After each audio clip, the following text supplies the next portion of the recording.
The Nexus Academy of Martial Excellence perched on asteroid Kythera 9, like a gleaming monument to interstellar arrogance. Its crystalline spires twisted through the void, each facet reflecting the light of 3 different suns while housing what the brochures proudly proclaimed as the galaxy's most prestigious combat training facility. The marketing department, staffed entirely by enthusiastic Globians with a natural gift for hyperbole, had somehow managed to make violence sound like a luxury spa experience. Within the Academy's chrome-plated halls, species from across 12 star systems gathered to perfect the ancient arts of organized mayhem. The curriculum boasted everything from Andorian mind-blade techniques to Centauri gravity wrestling, all taught by instructors who had presumably survived long enough to be considered experts. The waiting list stretched longer than a Rigelian marriage ceremony, and the tuition costs could bankrupt entire mining colonies. Today's Advanced Weapons Seminar took place in Training Hall Epsilon 7, a space so over-engineered that even the air recycling system had its own doctoral degree. The walls displayed holographic trophies from countless campaigns, each one representing some alien civilization's particular interpretation of applied violence.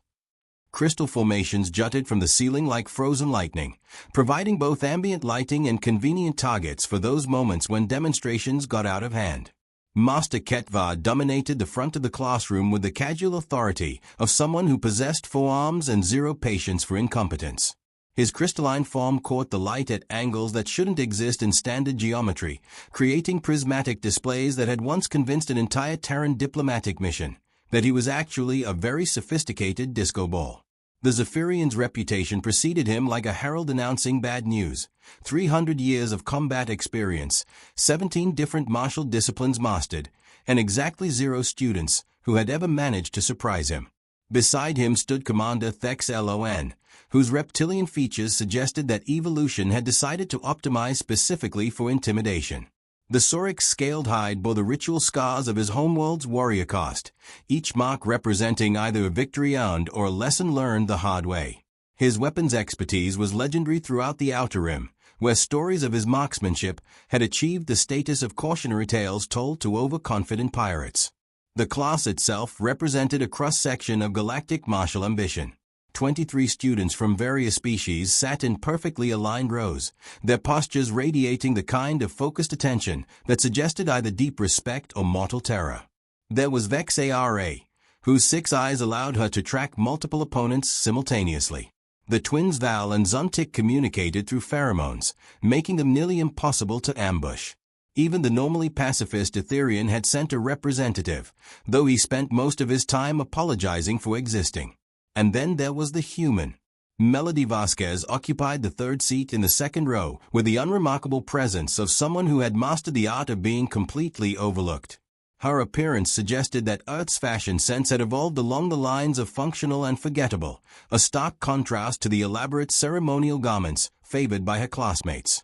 Where others wore armor that could stop plasma bolts or robes inscribed with protective wards, she sat in simple training clothes that looked like they'd been purchased from whatever passed for a generic sporting goods store in human space. The other students regarded her with expressions ranging from curiosity to thinly veiled condescension. Here was a representative of the species that had somehow stumbled into galactic civilization despite lacking any obvious evolutionary advantages. No natural weapons, no enhanced senses, no exotic abilities. Just the galactic equivalent of the kid who showed up to advanced calculus with a broken pencil and good intentions. Master Ketvar began the session with his traditional lecture on species limitations, a topic he approached with the enthusiasm of someone who had spent centuries cataloging the various ways different civilizations had failed to achieve perfection. His 4 arms gestured in complex patterns that would have looked like interpretive dance if interpretive dance typically involved discussions of biomechanical advantages and optimal strike trajectories.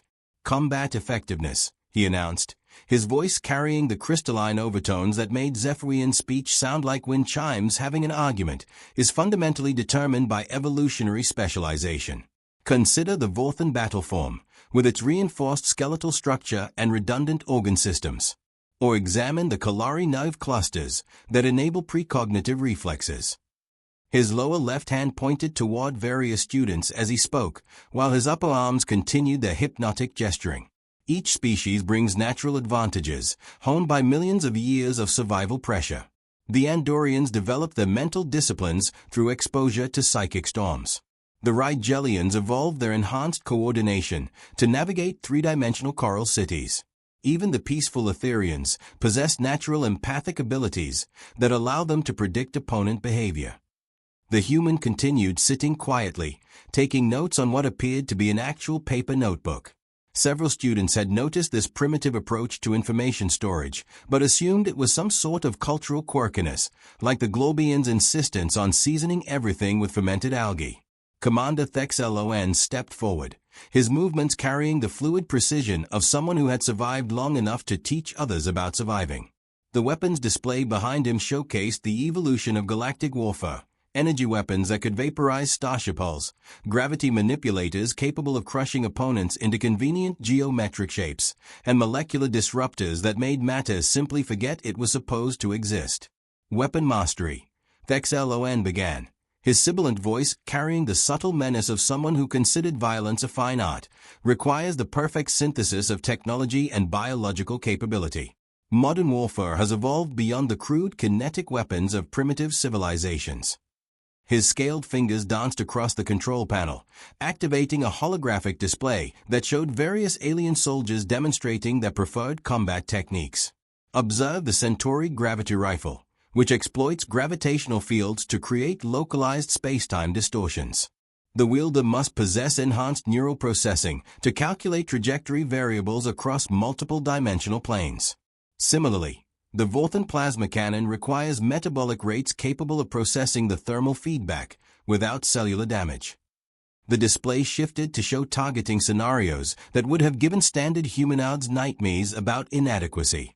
Targets moving at relativistic speeds, combat environments with variable gravity and atmospheric composition, engagement ranges measured in astronomical units rather than meters. Melody raised her hand with the unhurried motion of someone asking about cafeteria hours rather than interrupting a lecture on advanced galactic warfare. Yes. Ketvar's tone carried just enough condescension to be noticeable without being actionable.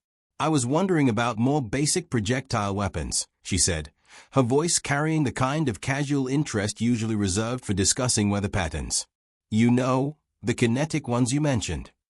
The pause that followed suggested that everyone in the room was trying to process whether this was a serious question or some form of primitive humor they weren't equipped to understand. Thexlon's expression shifted through several configurations before settling on something that might have been mistaken for patience if observed from a sufficient distance. Ah, yes. The crude ballistic weapons of pre-spaceflight civilizations. Fascinating from an archaeological perspective, certainly, but hardly relevant to modern combat applications. He activated another section of the display, showing what appeared to be museum pieces, simple metal tubes designed to accelerate small projectiles through chemical reactions. The weapons looked as sophisticated as throwing rocks, which several students realized was probably the point. These primitive devices, Thexlon continued, relied on chemical propulsion to achieve laughably low projectile velocities. No targeting systems, no energy shields, no adaptive ammunition. The wielder was required to manually aim using biological vision and compensate for environmental factors through crude mathematics. Imagine the inefficiency.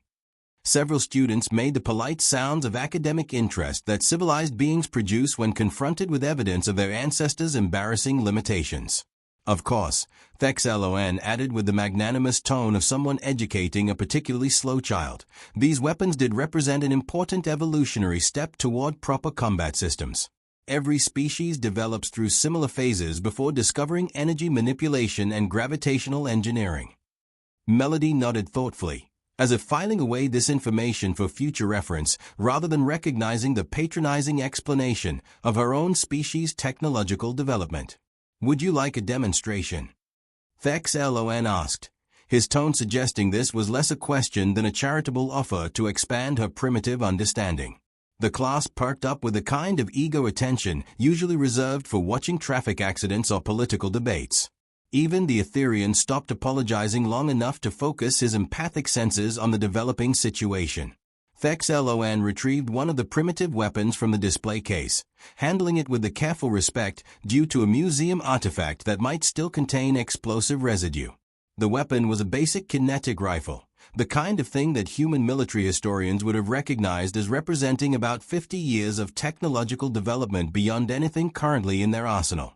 This particular specimen, he announced, represents the theoretical pinnacle of kinetic weapon design. Electromagnetic acceleration systems, adaptive targeting matrix, variable payload configurations. Still pathetically limited compared to proper energy weapons, but demonstrating a certain crude ingenuity. He raised the weapon with movements calculated to showcase proper psoric combat form. His enhanced reflexes allowed him to acquire targets with speeds that made standard humanoid vision look like geological processes. The demonstration target, a reinforced combat dummy positioned 50 meters downrange, never stood a chance. Observe the targeting sequence, Thexlon said, his finger moving toward the trigger with deliberate slowness designed to allow lesser beings to follow the action. Psoric neural processing allows for trajectory calculation, environmental compensation, and target prediction within microsecond timeframes. The rifle discharged with a sound like controlled thunder. The projectile covered the distance to the target faster than most species could track, impacting with enough force to send the reinforced dummy spinning across the training floor like a rejected dance partner. But Thexlon hadn't fired at the dummy. The projectile had passed exactly 3 centimeters from Melody's left ear, close enough to ruffle her hair, but not quite close enough to constitute an actionable threat under Academy regulations. The precision was undeniable, a demonstration of reflexes and accuracy that would have impressed even the most jaded combat veterans. The class released a collective breath that nobody had realized they'd been holding. Several students began calculating whether their own species' reflexes would have allowed them to remain motionless during such a demonstration. Melody hadn't moved. She sat in exactly the same position, with the same expression of polite attention, as if high-velocity projectiles passing millimeters from her head represented a normal part of her educational experience. Her notebook remained open in her lap, and she appeared to be considering whether this development warranted additional notes. Questions? Thexlon asked, his tone carrying the satisfaction of someone who had just provided an object lesson in the vast gulf separating advanced civilizations from their primitive cousins. That was very impressive, Melody said, her voice maintaining the same conversational tone she might use to compliment someone's choice of lunch. May I try? The second pause in the conversation suggested that the universal translator was having difficulty processing the concept that a primitive human had just asked to handle advanced galactic weaponry. Several students began making subtle gestures that either represented prayers to their respective deities or attempts to activate personal force fields. Thexlon's expression cycled through surprise, amusement, and what might have been concern about potential liability issues before settling on benevolent condescension. Of course. Though perhaps we should start with something more appropriate to your species' capabilities. He gestured toward a section of the display that housed what the Academy classified as training weapons for limited beings. The devices looked like children's toys compared to the rifle he was holding, designed for species whose evolutionary development hadn't included natural weapons or enhanced reflexes. Actually, Melody said, standing up with the unhurried movement of someone who had all the time in the world, I'd like to try that one, if you don't mind. She nodded toward the rifle with the kind of casual interest normally reserved for asking to borrow someone's pen. The classroom atmosphere shifted in ways that would have registered on sophisticated atmospheric sensors. What had started as an educational demonstration was beginning to feel like something else entirely, though nobody was quite sure what. Thexlon looked at the weapon in his hands, then at the human, then at the weapon again. Academy regulations were very clear about allowing untrained personnel to handle advanced weaponry, but they were equally clear about not discriminating based on species origin. The legal department would have nightmares about the paperwork if anything went wrong. Very well, he said finally, though his tone suggested he was already composing incident reports in his head. But we'll need to review basic safety protocols first. These weapons require precise handling techniques that... Melody accepted the rifle with movements that looked completely natural right up until the moment when they became something else entirely. Her hands found the weapon's grip and balance points with a kind of unconscious precision that suggested muscle memory developed over years of practice rather than minutes of instruction. The transformation was so subtle that most of the class missed it entirely. One moment she was holding the rifle like someone trying to figure out which end was supposed to point away from her. The next moment she was holding it like it had been designed specifically for her hands by engineers who understood exactly how she preferred to kill things. Thexlon began his explanation of proper firing stance, but the words seemed to evaporate somewhere between his mouth and the general vicinity of the human's attention. Melody was examining the weapon with the focused concentration of someone reading technical specifications written in a language only she understood. Her fingers found the weapon's controls with movements too quick to follow clearly. The rifle's electromagnetic systems cycled through startup sequences that should have taken several seconds of careful initialization. Safety interlocks disengaged with barely audible clicks. The targeting system activated and immediately began tracking movement patterns around the training hall with mechanical precision. Now, Thexlon continued, apparently unaware that his student had just performed diagnostics that would have impressed the weapon's original designers. The key to accuracy lies in proper breathing techniques and trigger control. Psoric physiology allows for. Melody raised the rifle to her shoulder with a motion so fluid it looked like choreography. Her left eye closed while her right aligned with the weapon's sighting system. The targeting matrix immediately interfaced with her visual cortex in ways that the instruction manual insisted were impossible for unenhanced nervous systems. Steady aim and controlled. The rifle fired. The sound was identical to Thexlon's earlier demonstration, but the context made it seem entirely different. Where his shot had been calculated theater designed to impress primitive minds, this one carried the businesslike efficiency of someone who had work to do and limited time to complete it. The target Thexlon had missed deliberately. The combat dummy, now lying across the training hall, acquired a perfectly round hole exactly where its center of mass would have been if combat dummies possessed anything resembling anatomy. Breathing pattern for optimal. Thexlon's voice trailed off as his brain processed what had just occurred. Melody worked the rifle's action with movements that suggested she understood the weapon's mechanical principles better than its manufacturer's engineering team. The spent casing ejected in a high arc that landed precisely in the designated collection receptacle, a feat of trajectory calculation that would have challenged most automated systems. The second shot removed the head from a training mannequin positioned behind the first target. The third shot severed the support cable of a suspended obstacle, sending it spinning into the path of the fourth shot, which reduced it to component molecules while it was still in motion. The fifth shot ricocheted off 3 different surfaces before impacting targets that hadn't been visible from the firing position. The sixth shot arrived at the same target from a different angle before the fifth shot's echoes had finished reverberating through the training hall. Shots 7 through 12 eliminated targets that most of the class hadn't realized existed.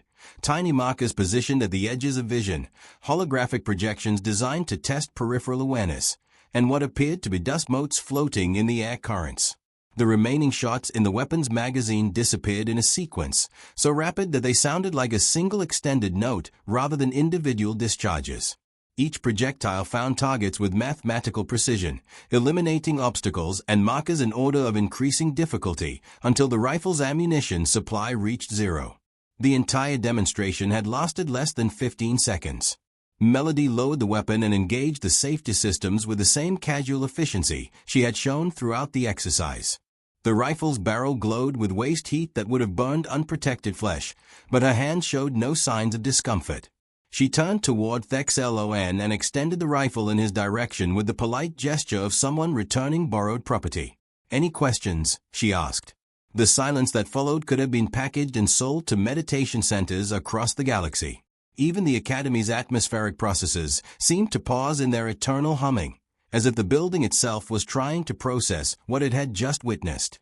Thexlon accepted the rifle with hands that showed only the slightest tremor, barely noticeable unless one was specifically looking for signs of existential crisis. His scaled features had assumed an expression that suggested he was reconsidering several fundamental assumptions about the nature of reality. The training hall's automated systems began their post-exercise cleanup routine, surveying the damage with mechanical efficiency.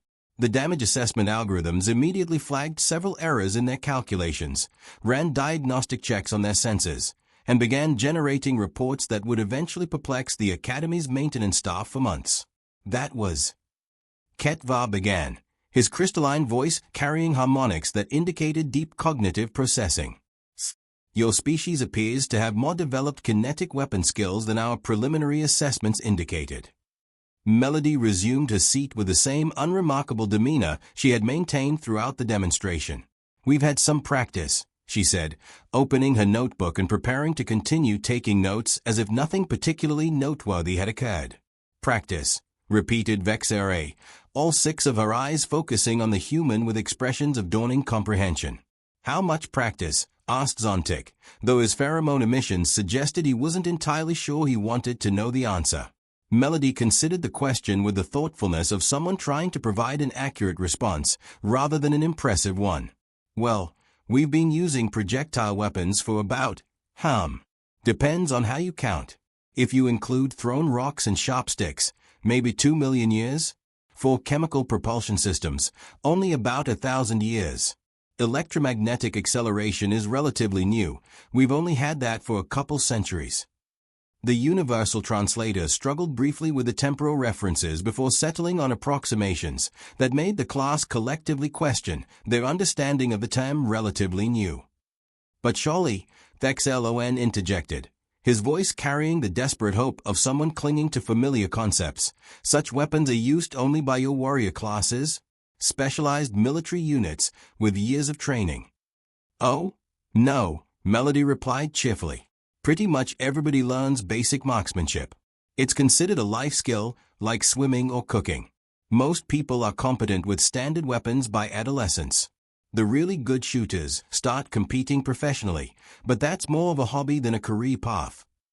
She paused to make a note in her pad, apparently recording some aspect of the lesson that the rest of the class had missed entirely. We have competitions where people shoot at tiny targets from ridiculous distances, or try to hit multiple moving objects in sequence, or demonstrate precision under various environmental conditions. It's quite popular for entertainment. Some of the precision shooting sports require accuracy measured in fractions of millimeters across distances measured in kilometers. The class exchanged glances that suggested they were beginning to understand that their educational experience had taken an unexpected turn toward comparative studies in applied violence. For entertainment, Master Ketvar repeated slowly, his forearms moving in patterns that anthropologists would eventually classify as profound uncertainty gestures. What we just observed, Commander Vasquez said, his voice maintaining professional calm through what appeared to be considerable effort, would represent master-level proficiency in most galactic military organizations. Melody looked genuinely surprised by this assessment. Really? That was just basic target shooting. I mean, I wasn't even moving, and the targets were stationary. Well, mostly stationary. And the range was quite short. She glanced around the training hall with the appraising look of someone reconsidering their initial impression. I suppose the lighting could have been better, but overall these were pretty ideal conditions. Basic, Zontic whispered, his pheromone production indicating emotional states that didn't have direct translations in most languages. What would you consider advanced proficiency? Asked Vasquez, though her tone suggested she wasn't entirely sure she wanted to know. Melody brightened slightly, apparently pleased by the opportunity to discuss a topic of interest. Oh, there are some really impressive shooters back home. Competition-level marksmen who can hit targets you'd need telescopes to see, or demonstrate precision while moving at high speed through complex obstacle courses. Some of the military specialists can engage multiple threats simultaneously while under fire themselves.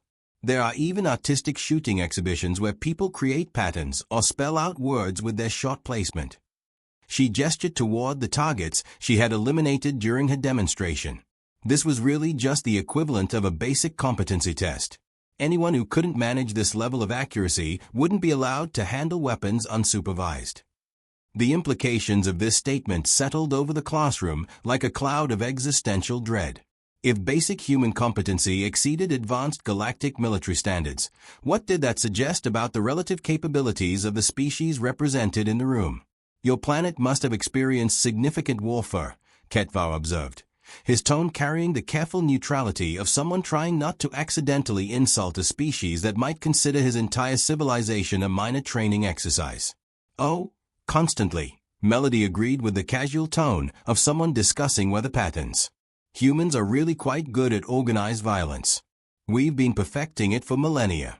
War, hunting, pest control, competitive shooting, recreational target practice, we find all sorts of reasons to develop marksmanship skills. She flipped to a new page in her notebook, apparently preparing to record additional insights about galactic educational methodology. But don't worry, she added reassuringly. Most of us are quite peaceful these days. We mostly use our combat skills for sporting purposes or historical reenactment or entertainment media. It's been almost 50 years since our last major planetary conflict. 50 years, Vexlon repeated faintly. Well, 4 to 7 years, technically. Though there have been some minor regional disputes and police actions. Nothing that required mobilizing more than a few million people. The universal translator paused to verify its mathematical functions before confirming that the human had just described minor conflicts involving populations larger than most galactic civilizations' entire military establishments. Military actions involving millions of personnel, Vexara said slowly, would represent existential threats to most spacefaring civilizations. Melody looked puzzled by this observation. Really? How do you handle large-scale conflicts with smaller forces? I mean, planets are pretty big places. You'd need substantial personnel commitments just for basic territorial control, even before considering active combat operations. The silence that followed suggested that most of the class was beginning to understand that their species might not actually engage in large-scale conflicts as humans understood the term. Most interstellar disputes, HFY explained carefully, are resolved through diplomatic negotiation, economic pressure, or limited engagement between professional military units numbering in the thousands. Thousands. Melody's eyebrows rose slightly. How do you establish strategic control over contested regions with such small forces? We typically focus on controlling key infrastructure and population centers rather than attempting to occupy entire planetary surfaces, Vexlon replied. Most conflicts involve competition for specific resources or trade routes rather than total territorial conquest. Melody nodded thoughtfully, making additional notes. That makes sense for advanced civilizations. More efficient than total warfare. Though I suppose it assumes that both sides are willing to accept limited objectives rather than pursuing complete victory. The phrase complete victory generated another pause in the conversation, as the class considered the implications of a species that might not automatically assume conflicts should be limited in scope. Your people's approach to warfare, HFY ventured, appears to be more comprehensive than most galactic civilizations consider necessary. Well, we learned early on that half measures tend to create more problems than they solve, Melody replied. If you're going to fight, you might as well win decisively. Otherwise, you just end up fighting the same war over and over again. She closed her notebook and prepared to pack her things, apparently considering the discussion complete. The rest of the class remained motionless, still processing the casual way she had just described an approach to conflict that most galactic civilizations would classify as existentially terrifying. Before we conclude, Vexlon said, his voice carrying the careful tone of someone trying to gather intelligence without appearing to interrogate a potentially dangerous entity, would you be willing to demonstrate some of these advanced techniques you mentioned? Melody paused in the act of organizing her materials, considering the request with the thoughtfulness of someone weighing practical considerations rather than personal preferences. I appreciate the interest, she said finally, but I think that might not be appropriate for a classroom setting. The insurance liability alone would probably shut down the academy. Plus, there are diplomatic considerations about demonstrating military capabilities to foreign nationals. The class exchanged glances that suggested they were simultaneously relieved and disappointed by this response. Also, she added with a slight smile, I suspect that what you consider advanced techniques and what I consider advanced techniques might be operating on different scales entirely. I'd hate to accidentally damage the facility or create an interstellar incident. Master HFY's crystalline form shifted through several configurations that indicated deep contemplation. Perhaps, he said eventually, our curriculum should be expanded to include more comprehensive studies of various species' martial traditions. That would be fascinating, Melody agreed enthusiastically. I'd love to learn more about Zephyrian crystal combat techniques or Sauric reflex enhancement methods. There's always something new to discover about applied violence. The casual way she described violence as a subject for academic study suggested a perspective that the rest of the class was still struggling to process. Most galactic civilizations approached combat training as a necessary evil or specialized professional skill. The humans seemed to regard it as an interesting hobby worthy of lifelong study. Class dismissed, Ketvar announced, his voice carrying undertones that indicated he had substantial administrative conversations to conduct with Academy leadership. The students filed out of the training hall with the subdued manner of beings who had just discovered that their understanding of the universe required significant revision. Several of them were making notes of their own, though whether for academic purposes or personal safety assessments remained unclear. Melody packed her materials with the same efficient movements she had displayed throughout the session, apparently unaware that she had just redefined the Academy's understanding of baseline combat competency. Her notebook disappeared into a simple bag that looked entirely ordinary right up until the moment when it somehow accommodated more equipment than its external dimensions should have allowed. As she headed toward the exit, Vexara approached with the tentative manner of someone trying to satisfy curiosity without triggering potentially dangerous responses. "If you don't mind my asking," the multi-eyed student said carefully, "how did you learn to shoot with such precision? Do all humans receive military training?" Melody paused to consider the question, apparently trying to provide an accurate explanation without overwhelming her classmate with unnecessary details. "Oh, I learned from my grandmother," she said cheerfully. "She taught basic marksmanship to all the grandchildren during family gatherings. It was sort of a tradition. She'd set up targets in the backyard and would spend afternoons working on our accuracy. Great bonding activity, and it kept us out of trouble." "Your grandmother," Vexara repeated slowly. "She was quite good. Won several competitions back in her day. Nothing too prestigious, just regional tournaments and local shooting clubs. But she understood the fundamentals really well and knew how to teach them effectively." The image of elderly humans conducting weapons training as family entertainment generated expressions among the remaining students that suggested profound cultural confusion. "What we observe today," Thexlon interjected, "was a result of informal family instruction. Basic stuff, yes. Grandmother covered sight alignment, trigger control, breathing techniques, stance, range estimation. You know, the fundamentals that everyone needs to understand before they can safely handle weapons independently." Melody shouldered her bag and headed toward the door, apparently considering the conversation naturally concluded. "Same time next week," she called over her shoulder. "I'm really looking forward to learning about energy weapon principles." The door closed behind her with the soft whisper of advanced atmospheric sealing systems, leaving the remaining occupants of the training hall to contemplate the implications of what they had just witnessed. Master Ketvar stood motionless for several minutes, his crystalline form cycling through configurations that indicated deep philosophical processing. Finally, he activated his communication systems and began composing what would eventually become known as the Curriculum Revision Emergency Protocol. Commander Thexlon remained seated at his desk, staring at the weapon Melody had returned with the expression of someone reconsidering fundamental assumptions about the relationship between technology and capability. The rifle's diagnostic systems were still generating reports about performance parameters that exceeded manufacturer specifications. In the Academy's administrative offices, emergency meetings were already being scheduled to discuss policy changes regarding species classification systems and safety protocols.